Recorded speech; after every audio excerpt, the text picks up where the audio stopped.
મિત્રો, હાલ અમે અમદાવાદના નરોડા ખાતે છીએ, નવા નરોડા ખાતે, જ્યાં મારી સાથે માનવ અધિકાર કાર્યકર્તા પ્રિકાંત કલાપીજી અને હું કાંતિલાલ પરમાર અત્યારે અહીંયા ઉપસ્થિત છીએ. છેલ્લા લગભગ 3 વર્ષથી અમે અહીંયા આ વિસ્તારમાં વંચિત સમુદાયના લોકો સાથે, ગરીબ સમુદાયના લોકો સાથે, એસસી એસટી અને ઓબીસી સમાજના લોકો સાથે થતા ભેદભાવ અને તેમના બાળકોને મળતી પ્રાથમિક શિક્ષણની બાબતની અંદર જે ભેદભાવ થતો હતો અને અહીંયા કોઈ પણ જાતની સ્કૂલ નથી, એ બાબતે ખૂબ જ મોટી લડત ચલાવી અને વિવિધ સ્તરે રજૂઆત કરી. રજૂઆત બાદ કોઈ પણ પ્રતિસાદ ન સાંપડતા અમે માનવ અધિકાર આયોગ ગુજરાતમાં રજૂઆત કરેલી, જેના અનુસંધાને લગભગ 8 કરોડના ખર્ચે અત્યારે તમે જોઈ શકો છો કે આ નિશાળ મંજૂર થઈ છે અને અત્યારે એનું કામ ચાલુ છે. અમારી છેલ્લા 3 મહિનાની મહેનત રંગ લાવી છે. માનવ અધિકાર આયોગ દ્વારા આપેલી સૂચનાને આધારે બાળકોના થતા માનવ અધિકારોના ભંગના બનાવમાં માનવ અધિકાર આયોગે અમદાવાદ મ્યુનિસિપલ કોર્પોરેશનના કમિશનરને સૂચના આપેલી, ત્યારબાદ કામ શરૂ થયું. આ નવો પ્લોટ મંજૂર કર્યો અને અત્યારે કામ શરૂ છે.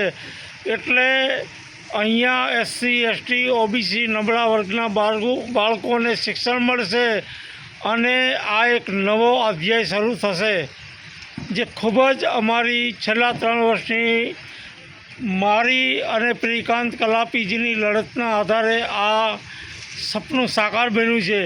પ્રિકાંત કલાપીજી મારી સાથે છે અને અમે સુનાવણીમાં પણ માનવ અધિકાર ભંગની જે બાબત છે, બંધારણીય અધિકાર ભંગની જે બાબત છે, એ લઈને માનવ અધિકાર આયોગમાં સુનાવણીમાં પણ અમે ગયેલા. જે બાબતે હું પ્રિકાંત કલાપીજીને હું અત્યારે 2 શબ્દો કહેવાની વિનંતી કરું છું. મારું નામ છે પ્રિયકાંત ખનાભાઈ કલાપી, માનવ અધિકાર કાર્યકર. છેલ્લા આમ તો 5 વર્ષથી આ વિસ્તારમાં હું દરિયાપુરથી રહેવા આવ્યો. ત્યારનો મારો એક પ્રયત્ન હતો કે મારું જે વેદ રેસિડેન્સી છે એના 1 કિલોમીટરના અંતરમાં સરકારી શાળા નહોતી. એટલે અમદાવાદ મ્યુનિસિપલ કોર્પોરેશનને પાસે મેં માગણી કરી, પણ એ ગલ્લા તલ્લા કરતા હતા. એના લીધે અમે માનવ અધિકાર ગાંધીનગરમાં રીટ પિટિશન કરી કેસ કર્યો અને માનવ અધિકાર જે અધ્યક્ષ છે, જજ છે, એમને હુકમ કર્યો અને કે અહીંયા સ્કૂલ બનાવવાની એમ. આ કોર્પોરેશને આ સ્કૂલ મંજૂર કરી છે. આ સ્કૂલ માટે 8 કરોડ રૂપિયા મંજૂર કર્યા છે. 15 મહિનામાં બની જશે. પહેલા માળથી ફર્સ્ટ ફ્લોર સુધી આ સ્કૂલ બનવાની છે. રમતગમતનું ગાર્ડન પણ, રમતગમતનું મેદાન પણ અહીંયા બનશે અને લગભગ આવતા વર્ષે એટલે 2026માં આ સ્કૂલ ચાલુ થઈ જશે. અને અહીંયાના જે શોષિત, વંચિત, પીડિત બાળકો છે, ગરીબ બાળકો છે, એ બાળકોને હવે શિક્ષણ મળશે. ખૂબ જ મહેનત છેલ્લા 3 થી 5 વર્ષની કલાપીજીની અને મારી છે. માનવ અધિકાર ભંગના બનાવની અંદર અમો ખૂબ જ લડ્યા છીએ અને આજે સફળતા મળી છે.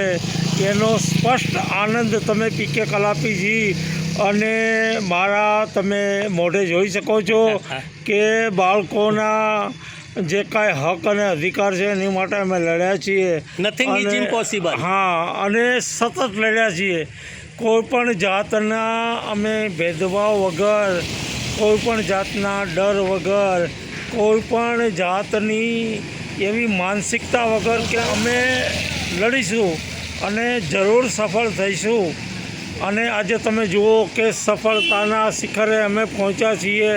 8 કરોડ રૂપિયાની નવા નરોડા ખાતે આ નિશાળ મંજૂર થઈ છે.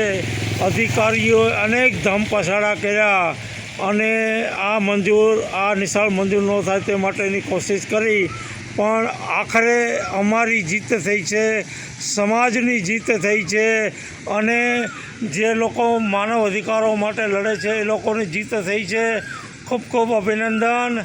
અને બાળકોને સારું શિક્ષણ મળે તે માટેનો આ અમારો નાનકડો પ્રયાસ છે અને એમાં અમને સફળતા મળી છે તેનો આનંદ છે.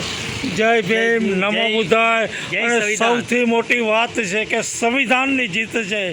જય ભીમ, નમો બુદ્ધાય, જય સંવિધાન, જય હો. જય હો.